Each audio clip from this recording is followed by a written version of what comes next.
presentation is largely text-based, which means I'll provide you with the illustrations that come. When I was growing up, this is how keynotes were done. This is backline them would read from their text. And also when I was growing up, not giving my age, there were no question and answers in the keynote. I don't know if Melissa, I'm telling the truth, but we never used to.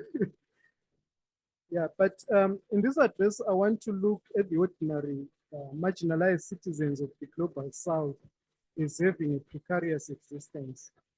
Here I look at precarity in terms beyond what Muslim labor and party sociology scholars have tended to focus on. That is on the basis of insecure jobs and incomes, which makes it impossible for men in particular to serve towards sustaining marriages and securing homes for their families. Of course, this conceptualization of precarity was thought of in a patriarchal context where men were the providers.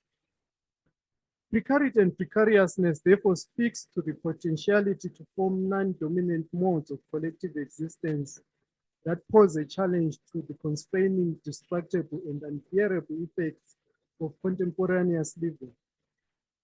Fear, insecurity, instability are increasingly normalized in all fronts of our lives, be it identities, employment, occupation of private and public spaces, and the like.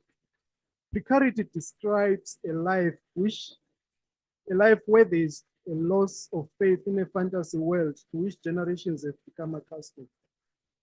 According to McCormick, daily living has been reduced to an extreme sport involving the production, surveillance, and management of information about and experience of health scares, risks of illness, economic crisis, local and global migration, job insecurity, intensification of national security, and the rise of in a rhetoric of fear, fueled by often illegal wars and terrorist attacks.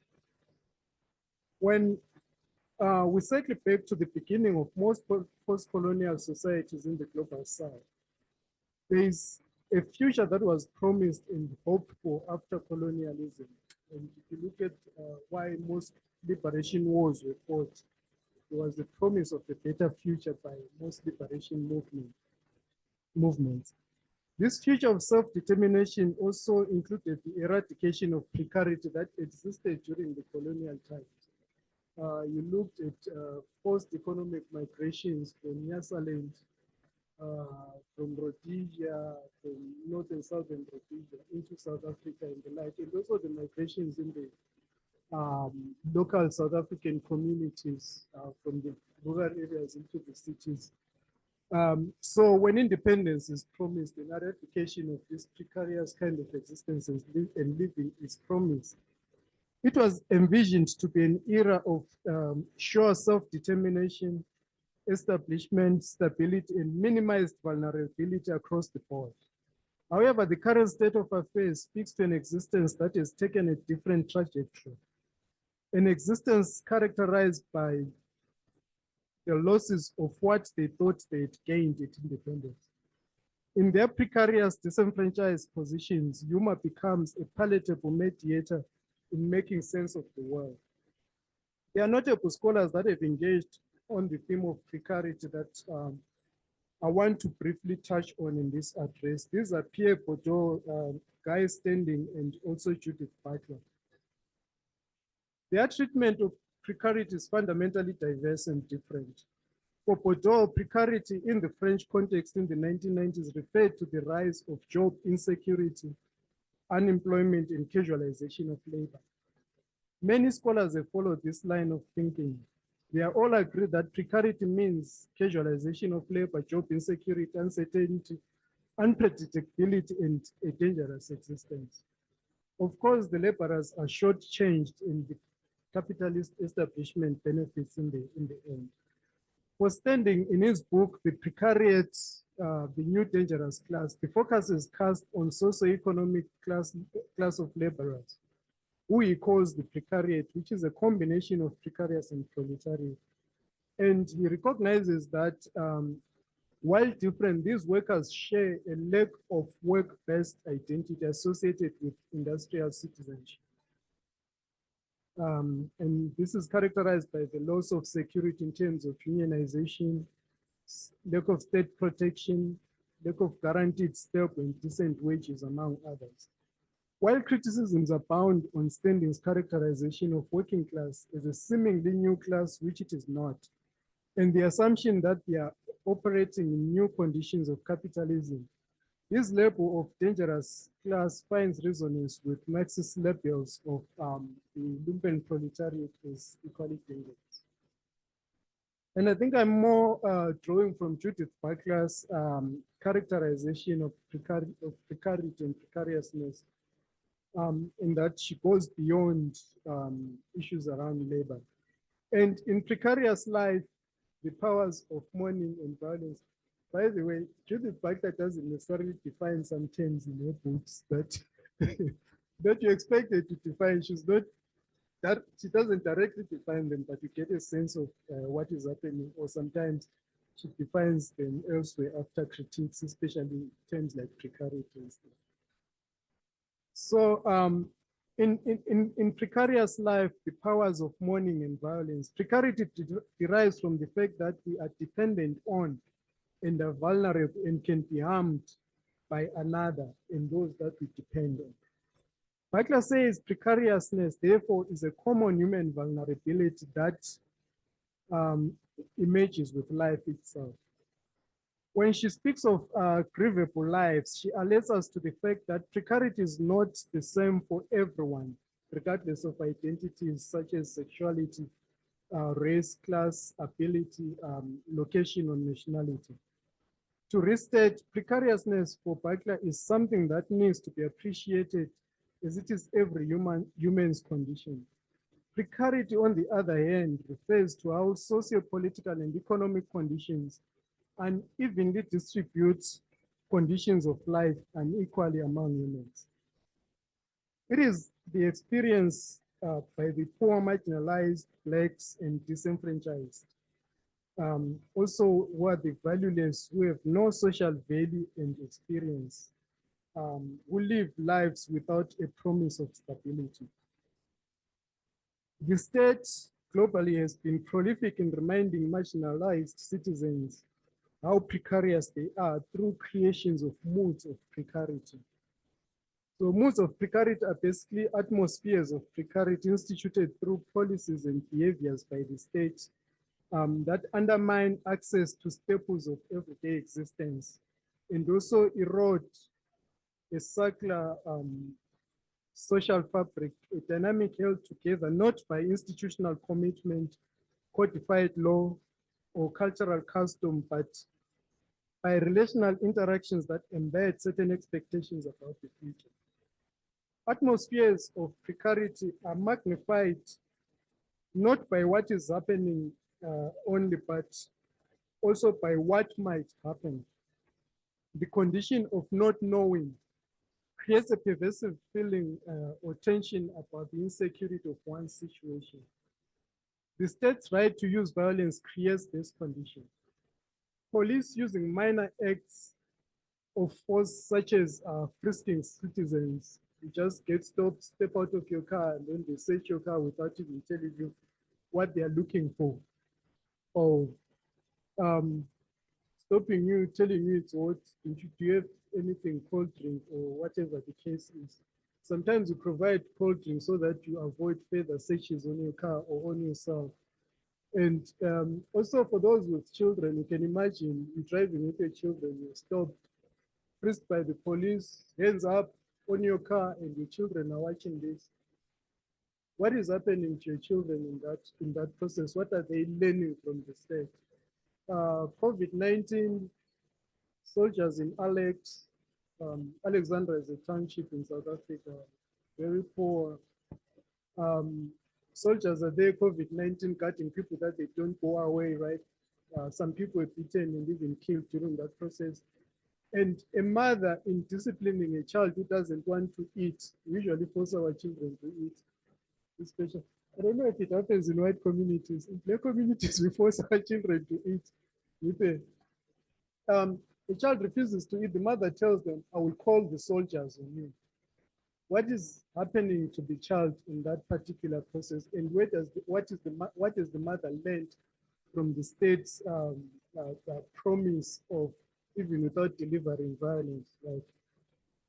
So these are modes of precarity that the state and the state's right to use violence creates this condition or moods of precarity, and we speak about frisking citizens, immigrants, conducting so-called crime fighting and random security checks, asking and accepting bribes, etc. Remind people of the state's capacity and right and unbridled tendency to visit violence upon citizens. State services through action and inaction have precarity inbuilt in their systems. For instance, the bureaucratic logics of delivering service at home affairs, government hospitals, are so impersonal that they permeate the mind with an aura of uncertainty, whether the state cares or not about those on the margins and it seeks to serve. And then Butler says, Butler says on precarity, and yet precarity designates the politically induced condition in which certain populations suffer from failing social and economic networks of support and become differentially exposed to injury, violence, and death. Such populations are at heightened risk of disease, poverty, starvation, displacement, and of exposure to violence without protection. Precarity also characterizes that politically induced conditions of maximized vulnerability and exposure for populations exposed to arbitrary state violence and to other forms of aggression that are not enacted by states and against which states do not offer adequate protection. So by precarity, we may be talking about populations that starve or who near starvation, but we might also be talking about sex workers who have to defend themselves against both street violence and police harassment. The precarious are not silent victims of their existence. They realize that together with the powerful, they share a certain vulnerability. And Jeronen and Rose on vulnerability in this politics say vulnerability is a condition of being wounded. By this, we mean to illuminate a hurt at the heart of living, a tear or a laceration that is always open, always prone to being infected. That is part and parcel of our bodies. That is permanent part of all living. While this wound can be shielded, tended, or otherwise protected, it cannot be healed. It does not go away. Vulnerability marks a wound that is always there, something we live with, even as it exposes the utter fragility of living. In their vulnerable state, those on the margins, they intelligently make sense of their existence, realizing the weaknesses of authorities that put them in precarious positions. And even though without any heavy ammunition, they try to dismantle the systems through everyday forms of resistance. There have been many ways of dismantling the system, such as negotiations, violence, protests, different forms of uprising, and the use of satire, wit, and humor.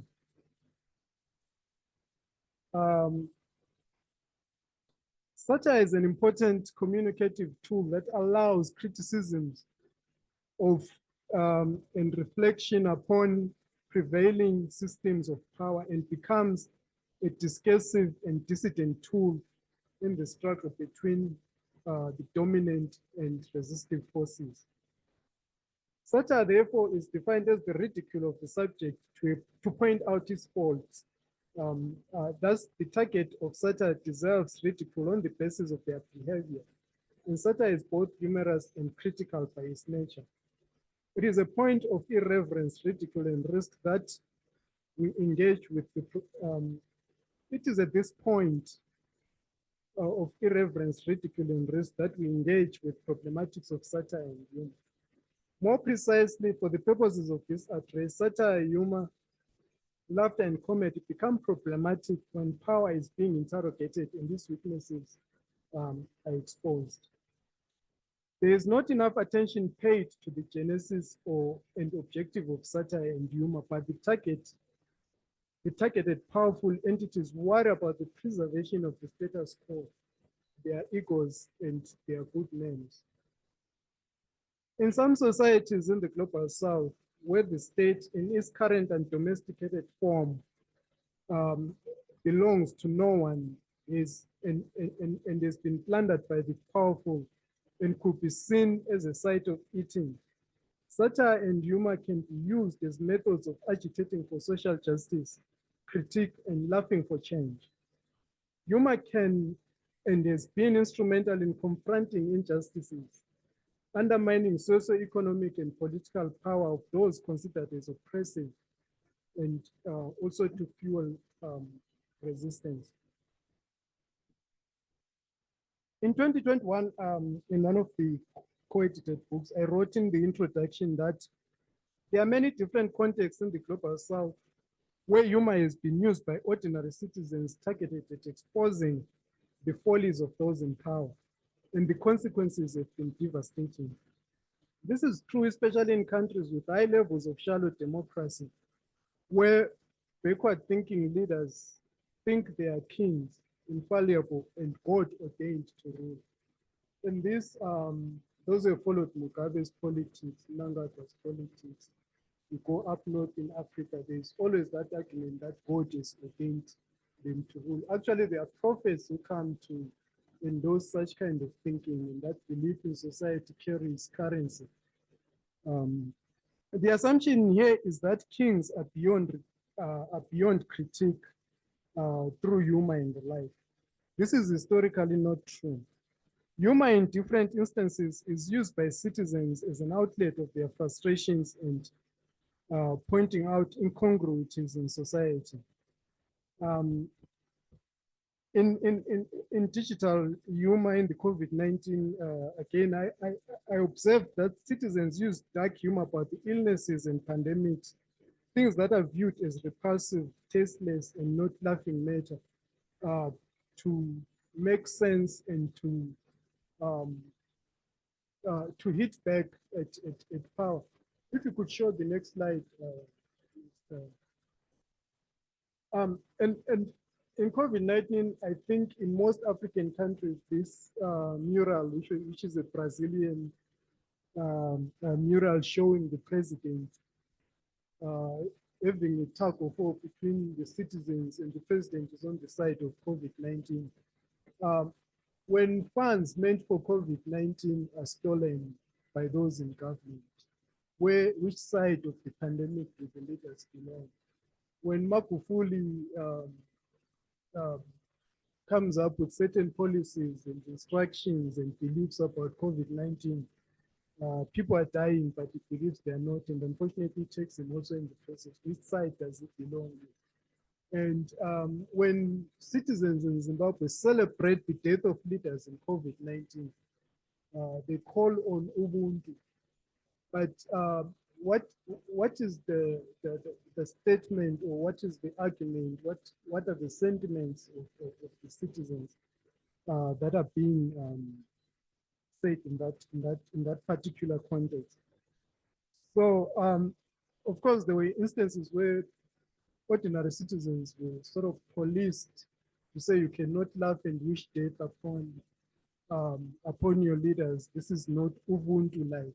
But was it Ubuntu-like for leaders to stand on the side of? That's the use of dark humor. In isiNdebele or Nguni sayings, we say that we are noma kufiwe, which says that life has to go on despite circumstances, and we even laugh in times of trouble. So ridicule and humor, while helping to reduce anxiety, making people laugh and make sense of their circumstances, and at times appreciating their conditions of existence, or even pushing them to make alterations, as a capacitor for change has been one of the accessible ways for coping and bringing about change, understanding of predicament in society. At the same time, humor has proven to be a sophisticated avenue into accessing people's thoughts about crisis or pandemics, interpreting the same and the views on society in general. Social media has also created alternative avenues where ordinary citizens, unbounded by time and geographic boundaries, interact among themselves and the political elite where power is differently negotiated, operationalized, and imagined. Humor theorists have also given us some theories to make sense of certain situations. We've got the superiority theory, which where we find in comedy in life, according to, oh, I'm losing me. The superiority theory, according to Bedon, means the humor we find in comedy in life is based on ridicule, wherein we regard the object of amusement as inferior to ourselves. And we also speak of incongruity theory, which is based on seeing humor in juxtaposition of strange, odd, and abnormal or contradictory events or situations in life. For instance, there's this joke, a guy walks into a pub in the UK and sits down and says, give me 2 beers, I've had a rough day at work. And then the bartender says, sorry to hear that, what do you do? The guy says, I take care of the corgis, you know, the dogs of the royal family. And then the bartender says, tough job, huh? And then the guy says, well, all that inbreeding has led to low intelligence and bad temperament. And the dogs aren't that smart either. Release or relief theory reduces stress or gives an impression that there's been a process of stress reduction or removal of nervous energy in a certain way. And humor and laughter are seen by this theory as a valve which allows people to release pressure. So as Morel says, it's like an hydraulic explanation in which laughter does in the nervous system, which is what a pressure valve does in a steam boiler. When the powerful and the elite are confronted with humor of the precariat, they get insights into what citizens think of them and also of themselves. In the process, the fragile creatures of their power is provoked and their vulnerabilities laid bare. This is visible for all to see through power's overreaction to the humor and the violence that they mete out to counter subversiveness of humor. Above, I touched on that they imagine themselves as beyond reproach as kings. I need to reflect on poetry, or Zibongo in the Nguni culture and the Griot. I don't know if this is the right pronunciation, in the Francophone setting. And I refer here to the roles of the Griot, Imbong, Inyosi Yesilo, the king praise singers who spoke truth to power, the king, saying the unsayables and got away with their lives. So when we speak about Inyosi Yesilo, Inyosi is a bee which makes our honey. So Inyosi Yesilo is the poet praiser, and the word praise the king doesn't necessarily mean recounting their exploits, good deeds and stuff. Also, the negative stuff is said by Inyosi. So a bee will produce honey, which is sweet, right?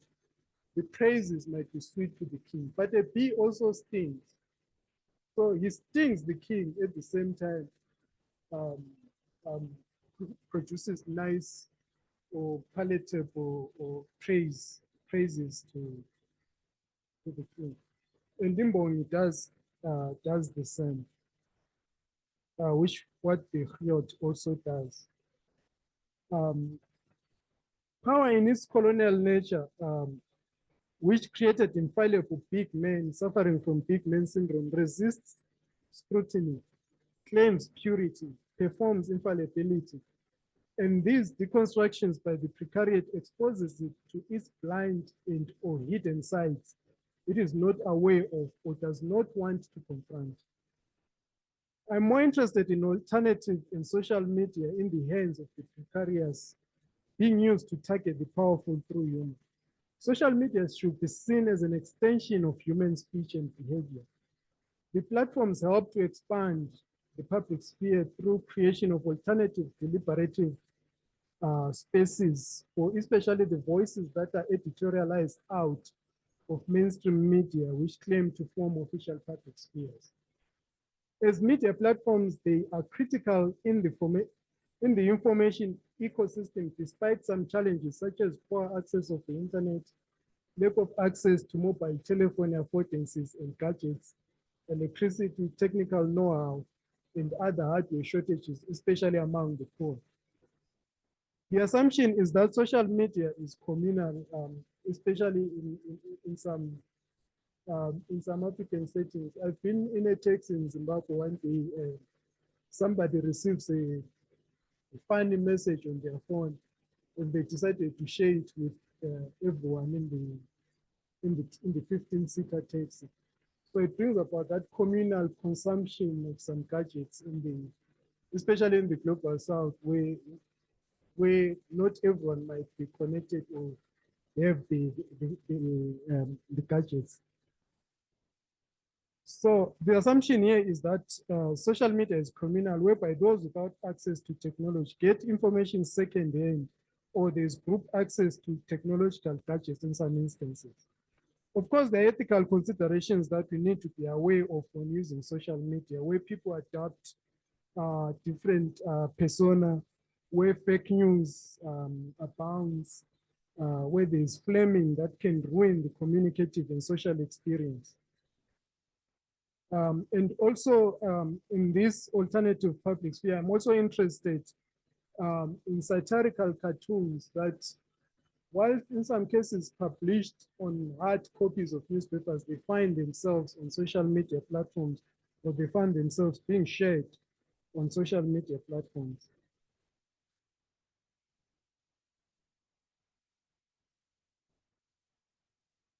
And the other interesting issue is the polysemy of these images, because they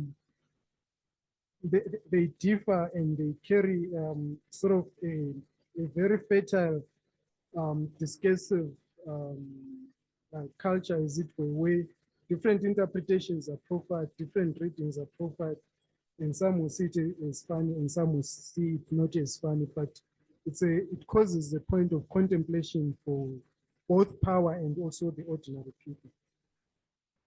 I want to equate the use of social media and cartoonist roles with the role of Inyosi Yesilo and the poet or the Fragility. In the Zulu, I've been speaking to some Zulu experts, and Inyosi Yesilo and Imbongi, even though they are praise singers, they are treated as differently, because Inyosi Yesilo only praises the king, while Imbongi will praise the chiefs. But here I will use them interchangeably, considering that this is not a very finalized sort of piece of work.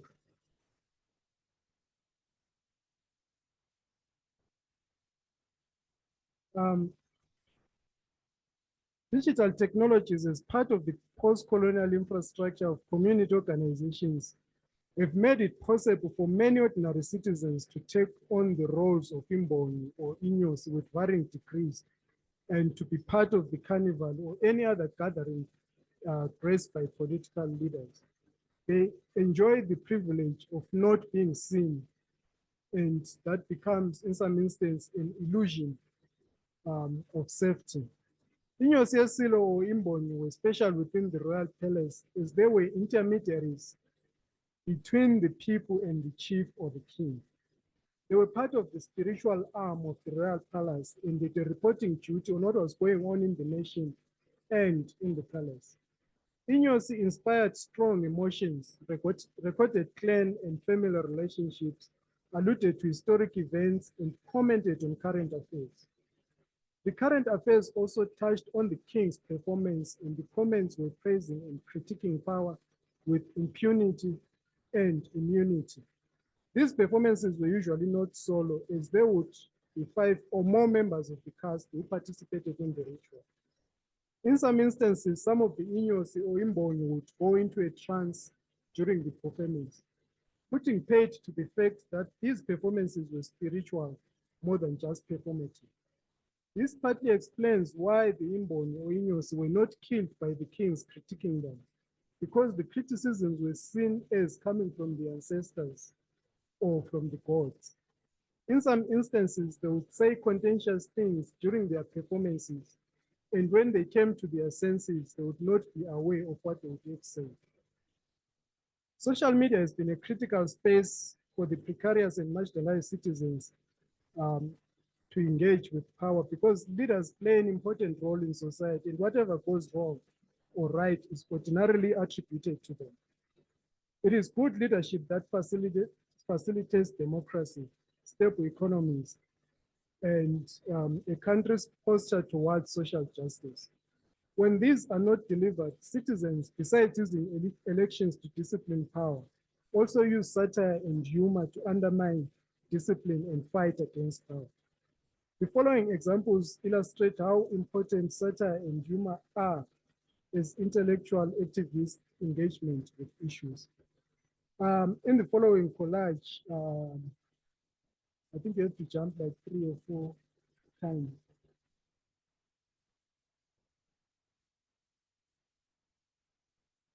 Yes. In this follow, I like the one at the bottom where there seem to be excessive use of baby oil. I know it's Nonhlanhla's favorite. Nonhlanhla, the meaning not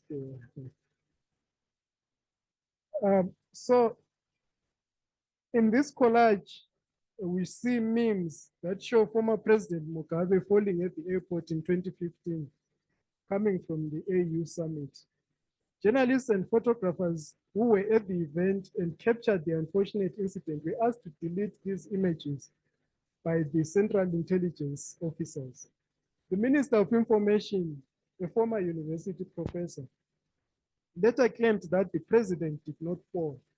He broke the fall, a narrative that was carried in the state-controlled media. It is important that Mugabe was seen as a champion for African interests on international fora like the UN and AU. I think most of us remember Live My Zimbabwe and all those kinds of things.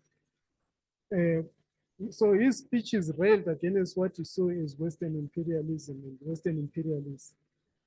That there will be a crowd to welcome him at the airport every time he returned home, spoke to big manism, and in a way celebrated him as a leader. It was akin to the return of a king.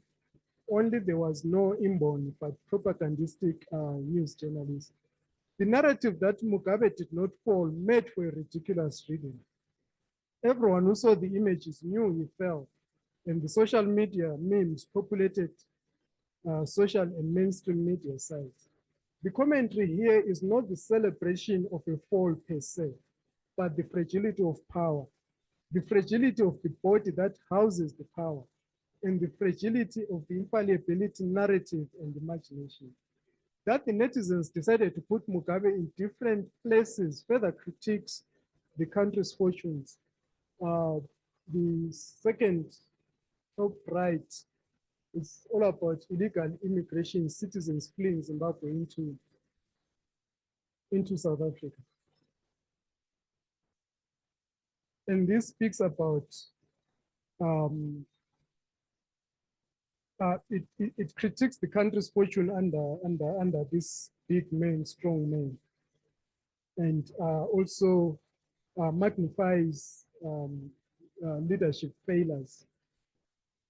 Moreover, the fact that he could be edited and manipulated into doing whatever the originators of the memes wanted demonstrates that fragility of power, lack of resistance. And then also it demonstrates the powerlessness of power in that particular instance, which he and the intelligence services had no control.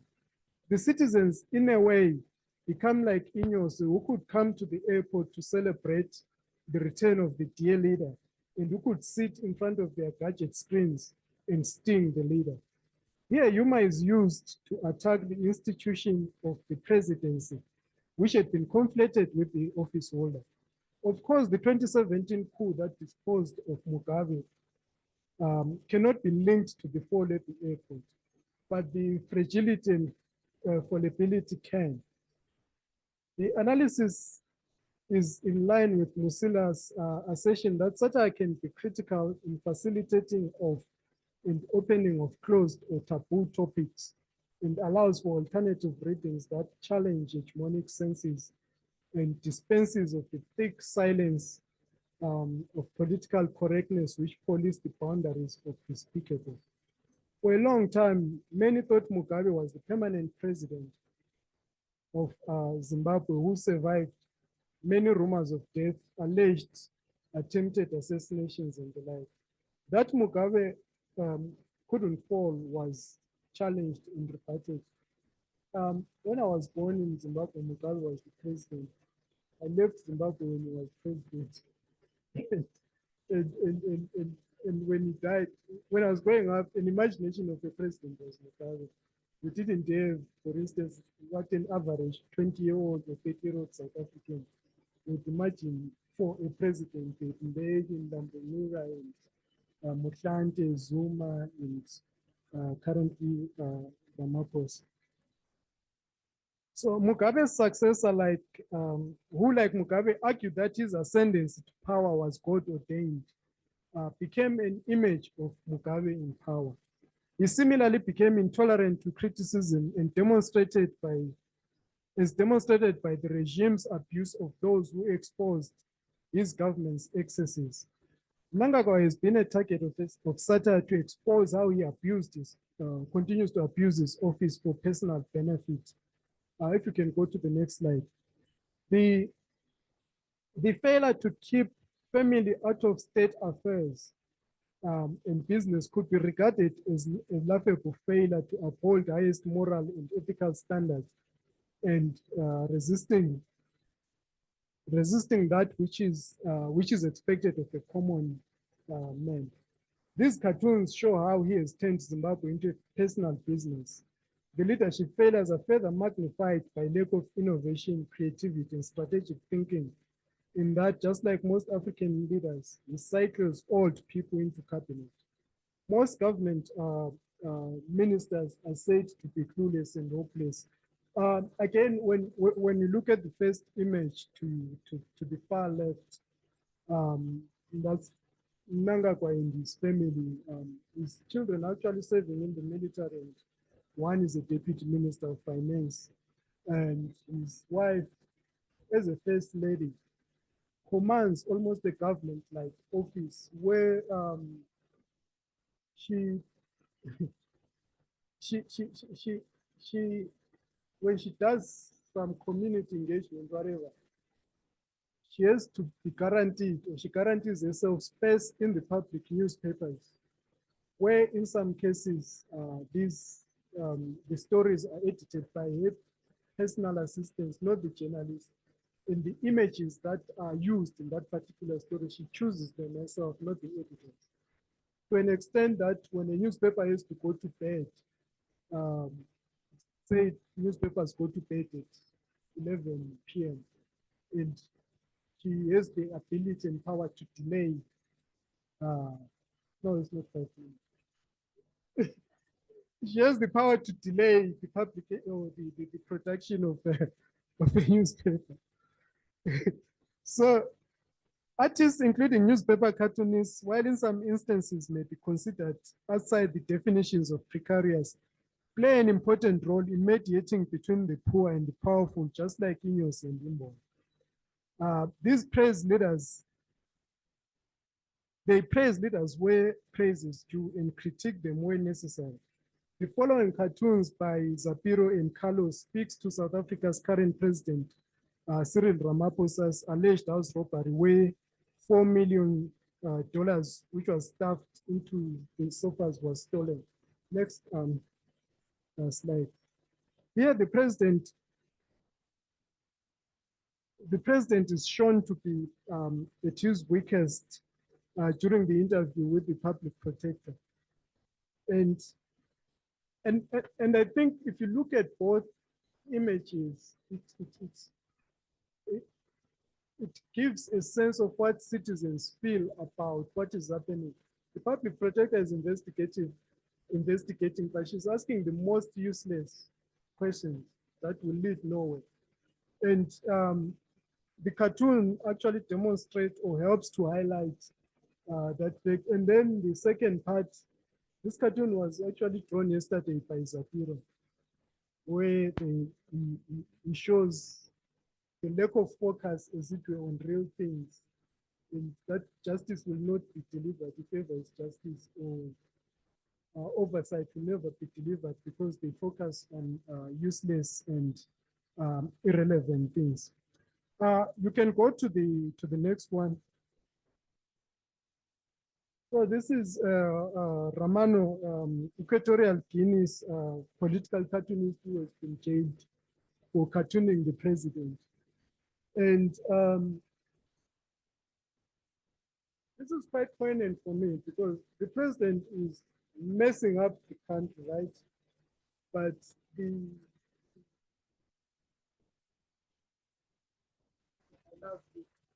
and he's been jailed many times, and here is just showing that he's more popular, relevant than the president. You know, and then next slide we show. This is just to highlight how in the global south, sort of the abuse and arrest of satirists is sort of popular.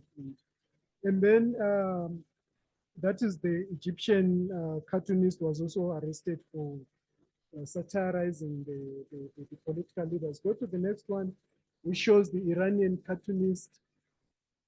Interesting thing about the image on the right, it was released on the week of the celebration of, is it the Holy Heroes, celebrating the Iran-Iraq war, and he was arrested for undermining our freedom fighters because he was saying that they blindly went into the war. But he never wrote that, he just drew that cartoon. And it was read differently. Show the next one. That one is a Tanzania cartoonist who was arrested for a cartoon for cartooning the president, the current president, who replaced Mpofu. So Kikwete is shown speaking to the masses, calming them down, and Kikwete is seen as the godfather of Mrs. Suluhu. So he was arrested for undermining the president. But again, when cartoonists are not jailed, where there's a semblance of strong democracy like in South Africa, journalists, cartoonists, and satirists or comedians are dealt with differently. Go to the next one. The first one by Brett Murray, Zuma took him to court, and Zapiro also has been taken to court countless times. So we have different ways that cartoonists are dealt with, and also people who do stuff or who are social media activists are dealt with. You can just go to the next one. And then when again we speak about, I won't go to the fragility of power and egos and stuff, but I speak about fragility of power, especially on and for those that are in political power. But also as citizens with certain powers, being a South African gives you a certain power of humanity. If you are looking at the rest of Africa, of being better than, right? but also that power is fragile quality. When you draw Mandela like that, how do we laugh at it, or as South Africans we say we can't do this, and therefore our power is also interfered with in the process. Dr. Banyoro, I have about 3 pages of text, but I won't read them. I'll end here.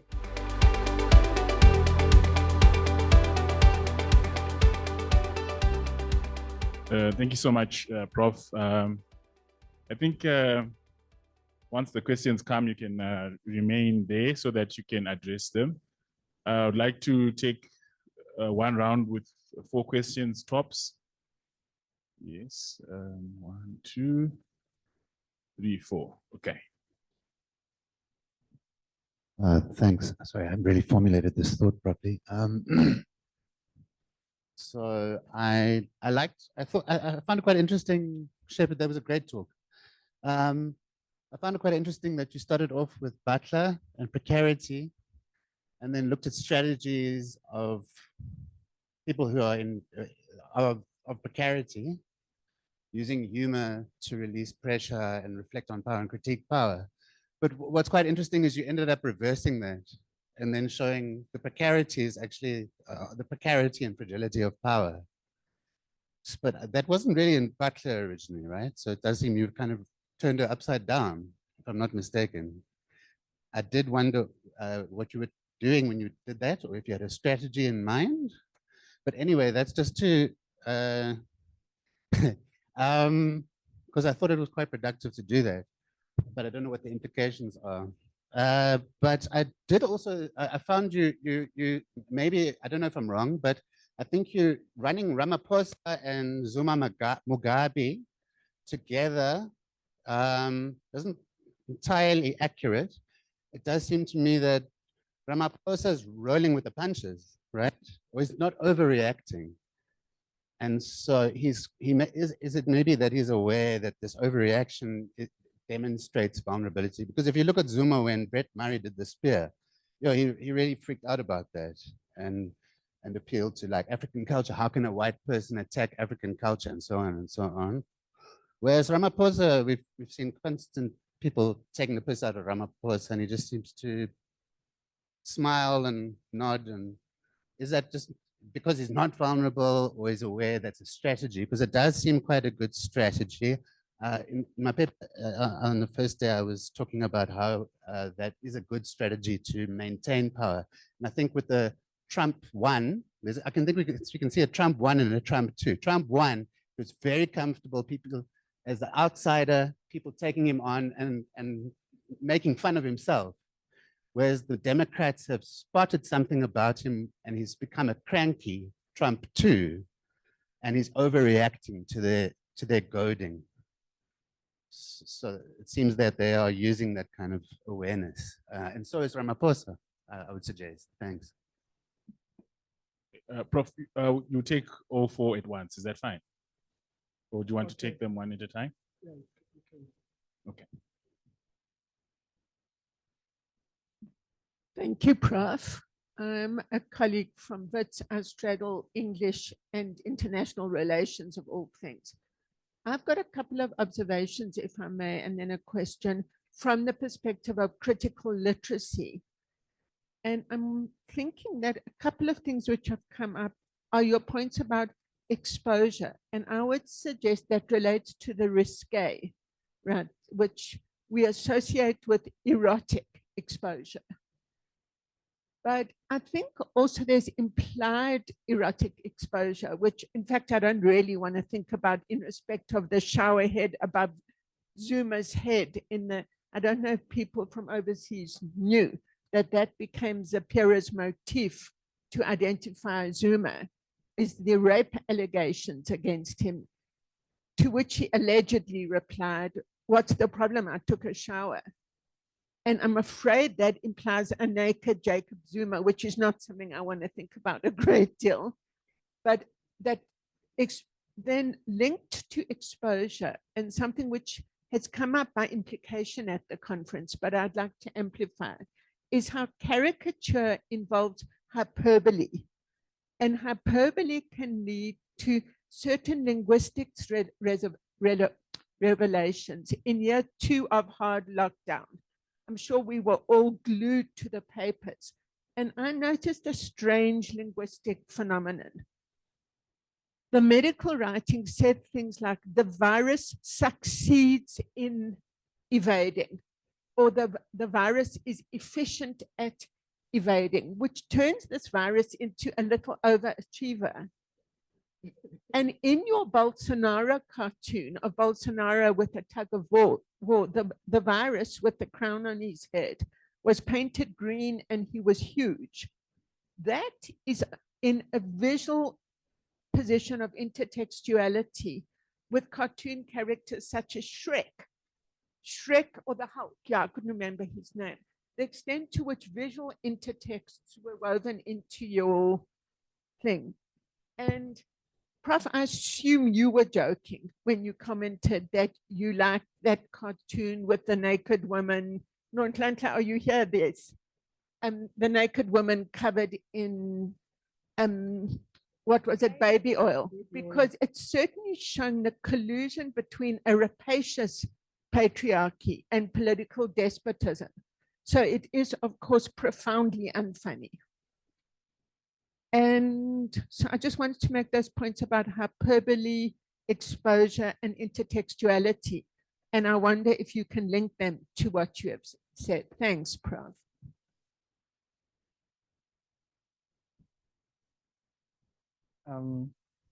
Thank you very much for your presentation on how humor serves as a form of resistance against precarity and state mistreatment.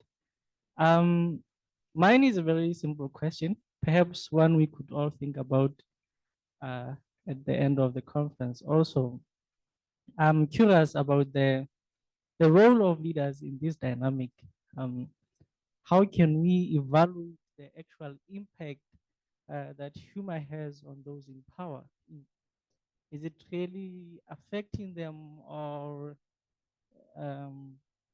challenging their authority, or is humor just a way to simply cope, much like a drug that provides temporary relief?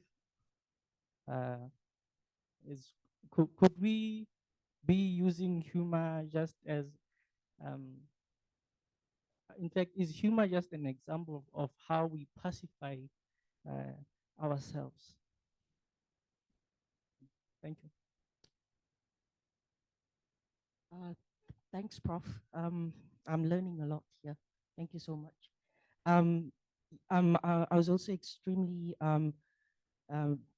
happy to see that you've integrated a certain view of masculinity here in this presentation. I'm sort of riffing off of what Karen has said as well, where you see this rapacious masculinity here in these particular heads of state being commented on. And you've basically also brought in the trope of big manism. And I noticed in the collage that the Black woman's body is set in there as a particular object that is being utilized to mobilize this type of humorous intervention, let's call it that, yeah, towards this particular president. I was just wondering if you could sort of also comment on how women in politics are being sort of commented on, criticized for, I don't know, perhaps unwomanly behavior. I don't know. And if there are also sort of comparable framings like big womanism that is also being mobilized as a type of humorous trope here in order to effect some sort of reflection on what politicians, both men and women, are doing. I'm asking this because there's this thing about, African women are also visible in politics. And yet it's always this thing about numbers. But what exactly are these women doing in politics? How are they being seen as politicians? And do these women also somehow or other take on modes of big manism in some ways? A couple of ideas that occurred to me while you were speaking. Thank you. Thank you, Prof. There's one more. I know this is quite a mouthful, so you just speak to those that. And there's something about your presentation that's also reminding me on of some of the dynamics that came out in the Drama for Life performance. I mean, there was also quite a lot around gender and also stereotypes there. So how do we sort of also represent such work? That one. Hello. Oh, okay. No, I was just checking if it's still on. Thank you, Prof, for such a beautiful presentation. I was also concerned with some facts about women leaders, like we've got. You're fading. Can't hear you. Oh, am I fading? Okay. Kamala Harris, who's now running for presidency in the US, has been, I mean, some negative comments has been thrown towards her direction by Donald Trump. And I would have loved to hear more of your comments about what's going on there. I mean, there is humor that is used for serious things as well by the opposition, which is the Republican representative, which is Donald Trump at the moment. And so, and then also in terms of inequalities, also, I mean, I remember when watching the BET program, which was created for the former president, who was the first black president of the US, which is, I mean, he said that the child who is born today, what they will remember when someone talks about the president of America, they will have an image of a black president because he was the first black president. And that spiked an idea, and it was when you started talking about Mugabe and your experience of Mugabe, that when you think of a president as a former Zimbabwean, you think of Mugabe because you were born when Mugabe was the president, and Mugabe has been a president for the longest time. I mean, when I was told that Mugabe is the president of Zimbabwe, he was already a president of Zimbabwe for 30 years already. So that's just a comment.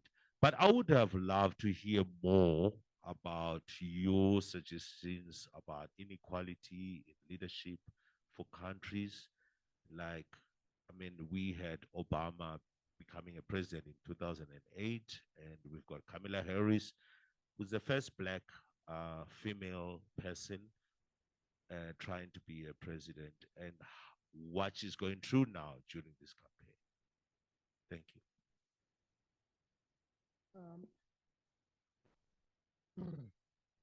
So I don't have answers to all the questions, but what I'm attempting to do with the second part of the fragility of power, and I'm taking this from a psychology perspective, which looks at egos. In their fragility, self-esteem and stuff. And I'm looking at power as a system, right? And I'm looking at the self-esteem of the system to an extent that when a satirist is arrested for cartooning a president, it's not only the president who is angry, but the system, right?